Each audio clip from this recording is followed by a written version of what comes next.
Welcome to Dr. Roger and Friends, the bright side of longevity, hosted by 3 Ps in a podcast, Doc Roger, Teresa, and Danielle.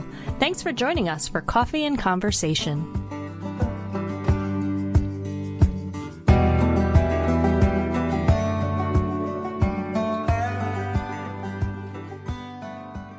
Where you live matters. So what does that mean? Well, the research is pretty clear. I'm not going to go into a lot of it, but where you live does have an effect on how we age, where you live, and you can imagine from what we've said before, so it must have some effect upon our lifestyle choices. So we're really talking not so much about geography, although some geography is associated with a different lifestyle, very active and growing, and others not so much. So it can be geography, but that's not what we're really talking. What we're really talking about is culture and what is the support structure around us? What are the people we associate with? How do they live their lives? Because that affects us. I take this topic really seriously just from my own life. When I think about my younger years where I don't feel like I had this supportive environment. And what ends up happening is you choose people that you recognize. So if you have a lifestyle with certain family and friends and you learn that from an early age, then all the people that you meet after that, you gravitate toward those people, whether they're good for you or not. You gravitate towards those situations. And I just know from my own changing work environment to a non-toxic, a supportive and nurturing environment, changing who you hang around with and being around supportive people made a huge difference in my life. And I see friends that kind of are just circling friends that you used to know still circling and not really growing, like they haven't found that way out. So to me, where you live matters is huge. No, the research is very clear that we tend to reflect the values of the people in our circle. And so And there is a tendency in some people do the opposite, but many people look for kind of people that comparatively make them look good. So you may look for low performers so that you think you consider yourself a high performer in comparison. That's not a good thing. And then if you associate with smokers, you're more likely to smoke. If you associate with complainers and negative people, you would tend to be negative and complainers. These things, as we discussed last time, these are not good things for compressing your morbidity. Remember, morbidity is when we're sick and impaired and we want to compress that time. Surrounding yourself with negative, not growing, poor lifestyle choice people, that's not going to be good for you. And the opposite is also true. So on the bright side, our environment can really positively and profoundly affect us, and specifically friends, the company we keep, that impacts our body size and our exercise habits, for better or for worse. And it's so interesting to me, those friends can be near or far, and the impact is the same. That's true, Teresa. That's very, very true. Yeah, in this digital age, you could do it by phone before, but even more so now. So there's a major benefit to technology. That's true. Keep them close. We know that social connection is important, but now we're drilling down on that into the quality of that social connection. So again, being associated with humans has its positive aspects, but potentially with negative, if they're somehow stimulating you to make bad lifestyle decisions, that's not so good. And what's funny is when I started making changes to just the way I thought and acted, I'm like, okay, how do I bring this to friends, and how do I change, be more positive without affecting the friendship? And they don't come along for the ride. You think, how can you engineer your new life? But the reality is you probably lose some people along the way because, if somebody's saying negative things and you're just silent, you're not feeding into it, well, they don't want to be around you anymore. Sometimes you got to make a decision. What are you going to do? Are you going to ditch some friends? How do we handle that? I think it's wise to have a conversation with them. If that doesn't work, just doing it is to say, sit them down and say, look, I love you. I like you. I want to be with you. You're a good friend of mine. But I have made decisions that I want to age in a better way, and that requires me to do these things, and you're not so interested in that. So you think maybe we could grow together and get a response? And if it doesn't work, well, we drift away from people naturally in our lives, and that's probably a lot of that is that you have different values at the moment, and we all change with our lives. So, maybe we can just let it happen naturally. But I wouldn't. This is pretty important, and we discussed last time how lifestyle choices can have an effect even on our genetic material very, very quickly, and on our overall health very quickly. So probably we don't want to delay too long and hang around with Debbie Downers.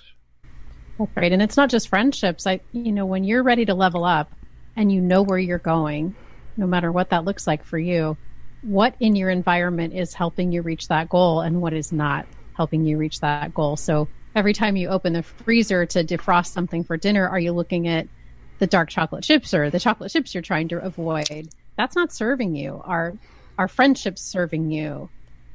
Your environment, can you get to the gym easily? Do you have a train? All of those things, whether it's bricks and mortar or people or junk in our pantry, are they serving the person you're becoming, or are they sabotaging? I think that's the question. Yeah, that's spoken like an excellent lifestyle coach. I like that because it forces you to do check-ins more regularly when you interact with people. How is that interaction? Or there's one study that found that if you left a bowl of fruit on your counter versus candy, you're going to automatically lose weight. The people who left the candy were more likely to put on weight, and the people who left healthy things visible to them were more likely to make better choices.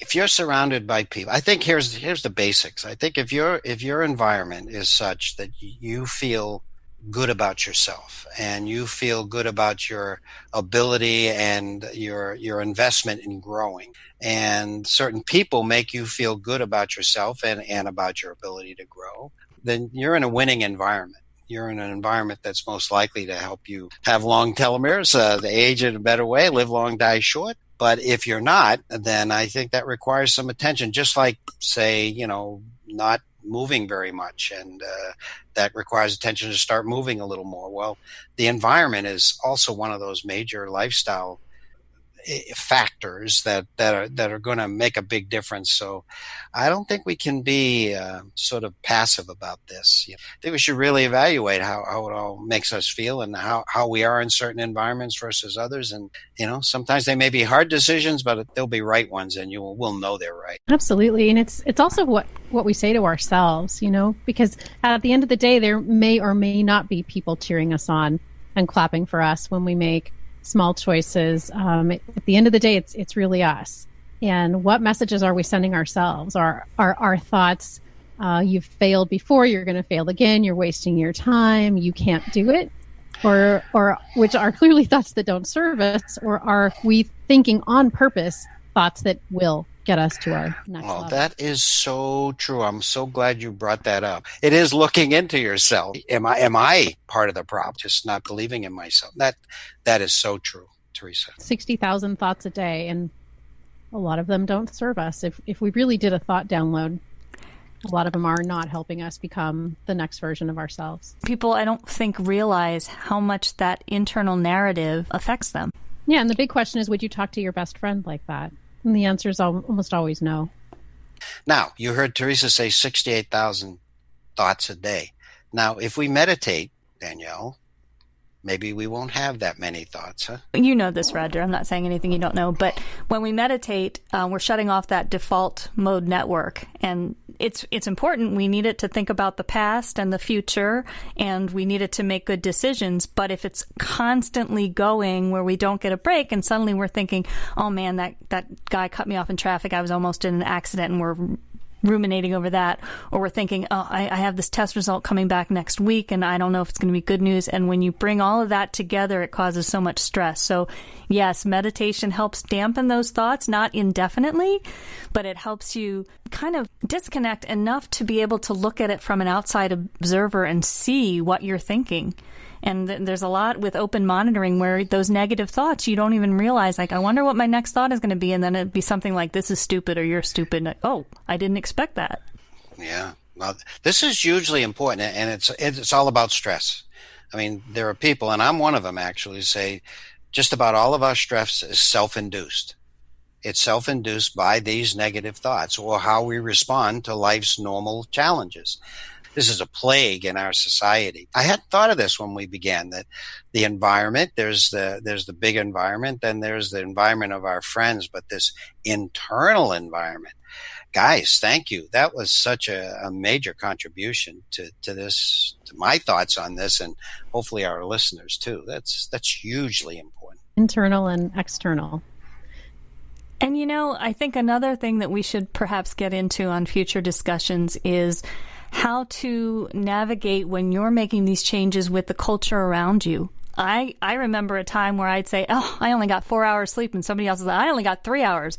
I worked 60 hours this week. Oh, well, I worked like 80, and it's almost a competition. So when somebody says, can you do something? And you say, no, because I really need to unplug and go to bed early, or I'm not, and the culture is saying, no, you should be going like gangbusters. How do you navigate when you might be the outlier? You're the only one who's like going to practice self-care while everybody else is going to like keep going until they get a disease of some sort. You have to take the path less chosen. The data says that the happiest generation, the happiest decade is in the 70s, and 80s is close behind. That's a surprise to most people. But as someone in the first category, I can tell you that a lot of it is associated with this liberation from the tyranny of these kind of thoughts, the thoughts of, am I good enough? I have to be better. I have to prove myself. What are they thinking of me? Most people, when they reach their 70s, see that most of that is garbage, and most of it is destructive, and it's in no way a positive thing, and so they can let it go, and that is associated with tremendous freedom and contentment as a minimum, but probably getting close to joy and happiness with it. And so I totally get that, but you'd never think, normally that older age would be better. But that's how important this self-negative talk is, how destructive it is, and how important self-positive talk is. Our culture is so busy and toxic in so many ways that if you want to have that best environment to really achieve health span, you have to be pretty counter-cultural in the way that you think, in the way that you live. And that wasn't always true, right? Roger, maybe you can speak to the lessons we could learn from our ancestors. Our ancestors, I went crazy in the book about this. I never intended to. But when I looked at all the lifestyle characteristics and of health and good aging, and I looked at how our ancestors lived, how we have lived for most of the time we've been on Earth as humans, it was like cold water in the face.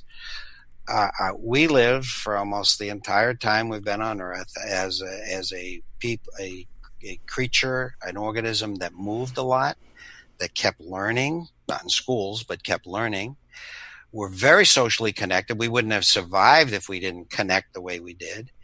And always having meaning and purpose, no matter what our age, you're young or very old. And that is important to us today. We're rediscovering it with the research. What makes us healthy. And the fact is, with our culture today, you can see we're moving away from many of those things. We are not creatures of movement. We go to the gym, but if you just go to the gym an hour and then sit in a cubicle all day, that's a problem, or a car or a sofa or whatever.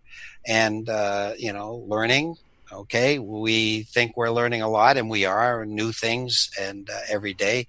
But learning new things is the very critical thing.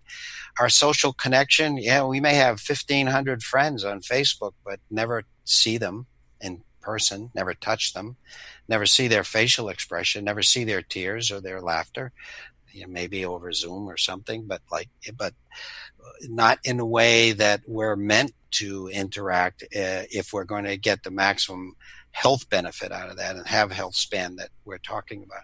It is not a surprise that we are having challenges today with not only health and chronic disease, but also contentment and happiness and joy. Because I believe we're moving away from a basic fundamental way that we as humans have lived. And we don't have to go be hunter-gatherers again. We just have to know that certain things are very important, and we have to make sure that they're in our environment and in our daily lives.